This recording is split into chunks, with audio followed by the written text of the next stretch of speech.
we look at Israel just got bombed by Iran. Let's start there. 281 missiles Iran decides to send to Israel. Now, America jumps in and they're going to be busting down some of these missiles, but I don't know at 281. And if I'm correct, that 281, if a missile on our side costs us about $5 million, maybe even more. But I know that at least costs $5 million per missile. Okay, so they just bombed. Iran just feels as though that on the year anniversary of the October 6th bombing of last year, that they needed to bomb Israel again and really came with it this time. So now what we're hearing is that Israel is no hold bars. They're saying this means war. All bets are off. We're not negotiating. I believe that they're about to annihilate someone or something. So this is not good. With 30 days left into our presidency, if you know the history of things like this, they try to start wars so that same regime will stay in, because people don't like to switch up during a war, right? They just want to keep the regime the same way. But I think that we need to change something up. Then our workers are striking at the ports. So what does that mean for all of us, people? So now the workers, they want a contract, okay? They're saying that the contract, we knew when the contract was up. We knew when this was going to happen. They have been threatening it for a while, correct? I think that we've been hearing about this for a while. So they've been threatening this for a while, but here we are now.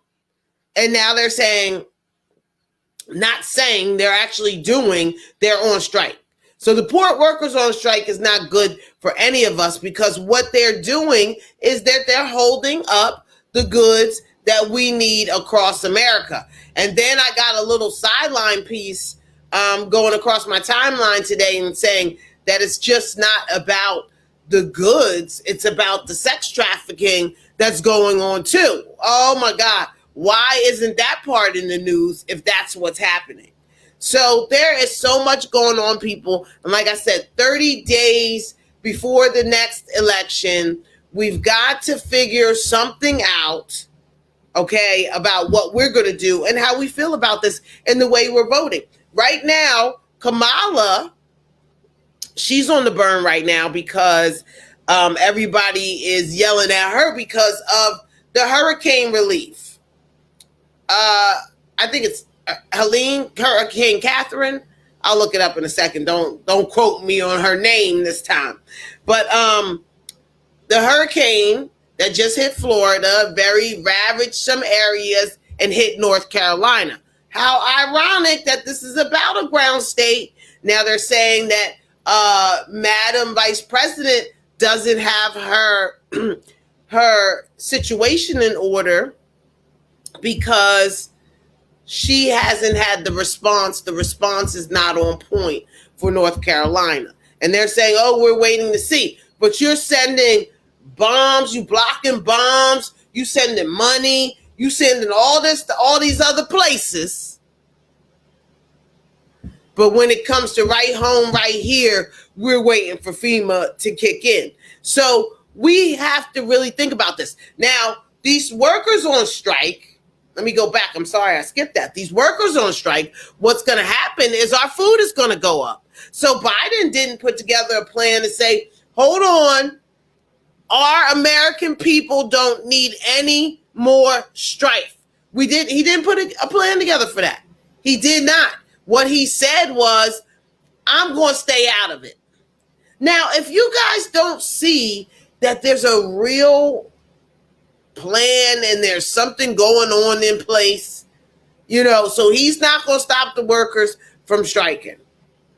Now, gas, food, the inflation goes up more because it becomes in demand. people start fighting for resources. They start getting feared and start buying everything off the shelves more than they need. And it's less for somebody else that needs it. So we've got all this chaos going on in America, and we obviously need a new American perspective. But while your vice president was on the campaign trail, she's out on the campaign trail. She's behind in the grade. The polls are, I think, very even, and we need a couple points in our favor because we can't let this happen, people. Okay, Kamala Harris sat down with Stephen Jackson and Matt Barnes of All the Smoke podcast. If you know, All the Smoke is two former NBA basketball players, Stephen Jackson and Matt Barnes, that were kind of ousted. I don't want to say ousted from the NBA, but they were kind of, pushed out the NBA young. Stephen Jackson a little older, but they were, bad boys of the NBA. Let me say that. Okay, so they do this podcast. So Vice President Kamala Harris went on the podcast, and she talked about Stacey Johnson. Now, can you imagine who I'm talking about when I'm talking about Stacey Johnson? Is Stacey Johnson black or is she white? I just want to know what you would think when I say Stacey Johnson. So Vice President Harris went on the podcast and said that her best friend from kindergarten is still the same best friend that she has right now, Stacey Johnson. And she put on a black accent again, and she talked about how her and Stacey used to sneak out and take her dad Seville and go to the clubs. So she's obviously trying to relate with this group that she thinks, Stephen Jackson and Matt Barnes, the platform that they have. She's obviously trying to relate with the accent. She's got Stacey Johnson with the black last name. If you don't know, Johnson is the stereotypical black last name. So she's all up there. Stacey Johnson. Okay.